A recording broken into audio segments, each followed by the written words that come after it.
We actually sculpted the heads before we recorded this intro, so can you guess what's underneath the Midwinter Minis t-shirt? You're going to find out soon. We've been building a Titan-sized Great Unclean One from scratch because Papa Nurgle deserves a more imposing, more cursed presence on the tabletop than this teeny-weeny little so-called greater demon. I mean, look how huge they look in the artwork. On and off over the last few months, we've built this monster up out of foam, wire, cocktail sticks, actual sticks, and clay. And in this episode, we're going to sculpt the faces. We've already sketched out a few options based on the fast and loose concept sketches we made, and our supporters over on Patreon chose their favourites out of the bunch.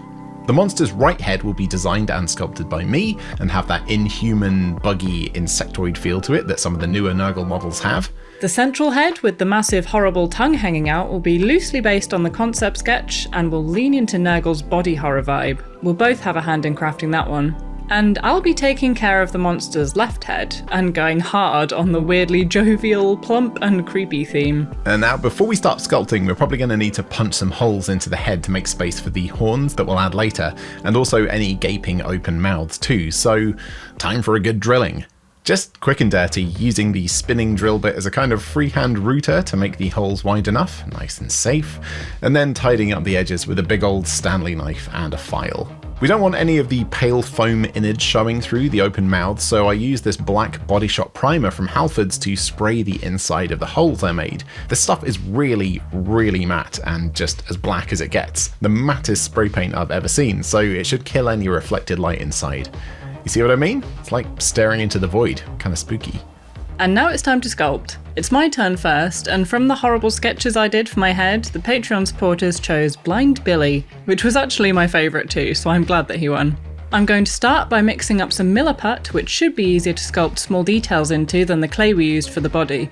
Ugh, I think this Milliput is a bit old and past its best. It's extremely crumbly and hard to mix together, even after we tried to soak it to fix it. That texture is a strong 0 out of 10. Now it's finally mixed though, I'm going to start by covering up the back of his head, which I'm largely going to ignore, and then put the main sausage shapes onto his face. I want some big drooly lips, and since he has no teeth and a big smile, I'm going to really smooth it out. Lovely. He's looking like a cursed duck. Next he's getting a bunch of fat rolls all over, and then I'm going to start texturing the skin while we watch a spooky film in the background. 10 points if you can guess it from this clip. Now, I don't think I've ever sculpted a nose before, so I'm going to give it a good old go. It's harder than it looks. I want it to be nice and piggy, so it's going to be very upturned, and I'm going to shove this sculpting tool in to give him some nostrils. This makes me want to sneeze. It's hard to get the right angle when working on something this size, so I had to improvise. Please don't come for me, occupational health people. Now, he isn't really supposed to have eyes since he's Blind Billy and all, but I'm going to stick down some of these sticky beads just to use as a reference point underneath his eyelids, and actually as they go on I like the look of the little bit of eye poking out at the bottom there. So I'm just going to leave them and maybe I'll paint them whitish when we get to that stage. Just a little bit more texturing on his face and I think he's looking really good. I'm actually really chuffed with how he's turned out. For one final little detail, once it's all dried, I'm going to use the old super glue over PVA trick that we used for the Tzeentch demon bases a while ago. This will give it the appearance of some gross open sores. And then I think he's done. Over to you, Guy. Okie dokes, more Milliput out, crazy face on, and first off, let's flesh out this central face's hideous gaping mouth with some gum flesh to cover up the top edges of the teeth that are sticking out a little bit too far. And using the back end of a paintbrush, I also jammed in a few new missing tooth gaps and crudely shaped the indentations in the gum line. I applied some thin sheets of Milliput to the cranium so I can apply some texture to that when it firms up slightly. And I'd quite like to embed some beads in the face to use as eyes, so the little holes poke outwards so they look like pupils, and maybe I can make a resin blob over it when the thing's all painted up. So to make space, I drilled out the eye sockets just like I did with the horn holes. Look at him. And then I just super glued the beads in place. And somehow that's even worse than just the holes. Nasty.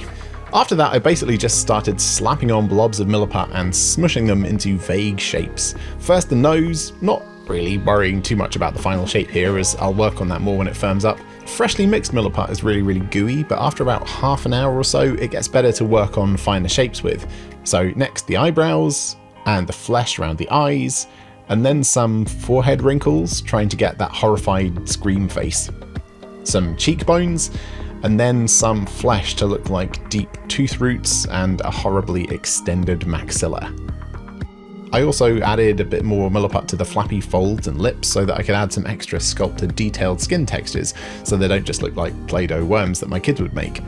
Now, I often find that a large soft paintbrush is the best tool for smoothing out large areas of Milliput and removing fingerprints. You can also apply a bit more pressure to push the shapes around if you need to as well. Okay, I think the basic structure of this face is sorted now. I'll add some more nasty skin textures and fill in some gaps, but I'll do that with texture pastes and crackle paints later on.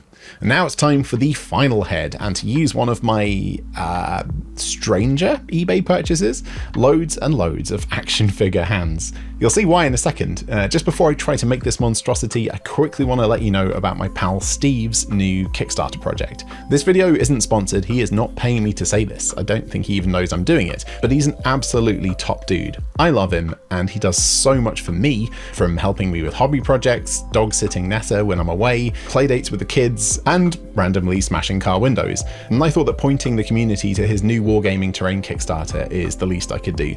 Basically, Steve has teamed up with Mad Gaming Terrain to make quite possibly the coolest looking and most robust wargaming terrain system out there.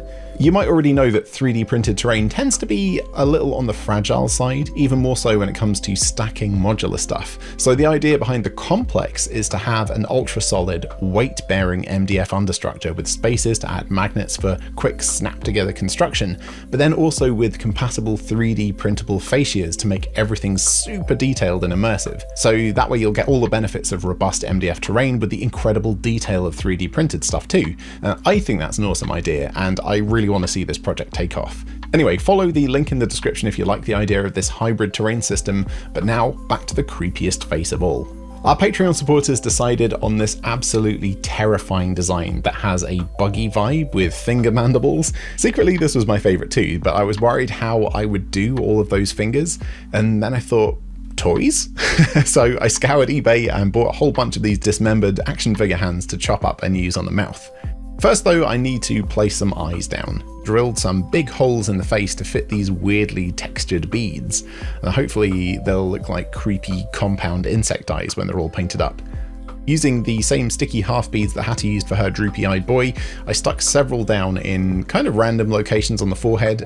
Okay, time to add the hands. Hang on a second. I better use my strong hand. Yeah, couldn't resist. Anyway, I carved up the open hands and super glued them down against the lip on the bottom half of the mouth, and then used the closed fist hands to create the top mandibles, filling the gaps between them with some extra sliced off fingers, and Jesus, this is nightmare fuel, I love it.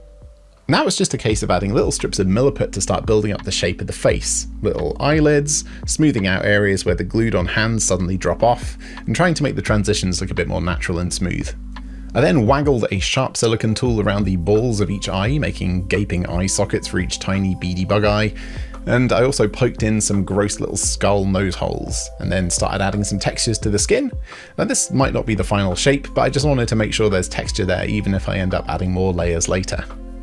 I had a tiny bit of spare Milliput from this step, so Hattie quickly used it to make some horn shapes, and then we stuck them on the central head to match the concept sketch. Right then, time to make the two bigger trunk-like fingers that come off the buggy boy's face.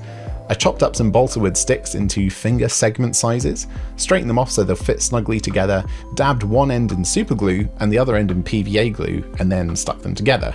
Now whatever weird chemical reaction happens sort of instantly bonds them together, which is really handy to do stuff like this.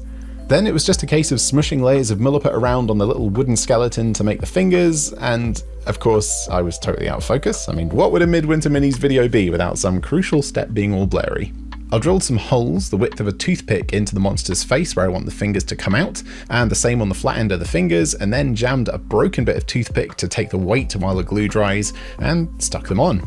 After a few minutes when the connection was all firm, I wrapped little sausages of Milliput around the connection points and sculpted extra skin fold details on to make it look more natural.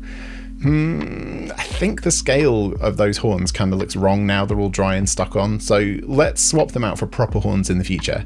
I've got a fun plan for the bigger horns anyway, and I think I can repurpose some of the smaller bits of my secret purchase for the small horns too, when my secret purchase eventually arrives anyway.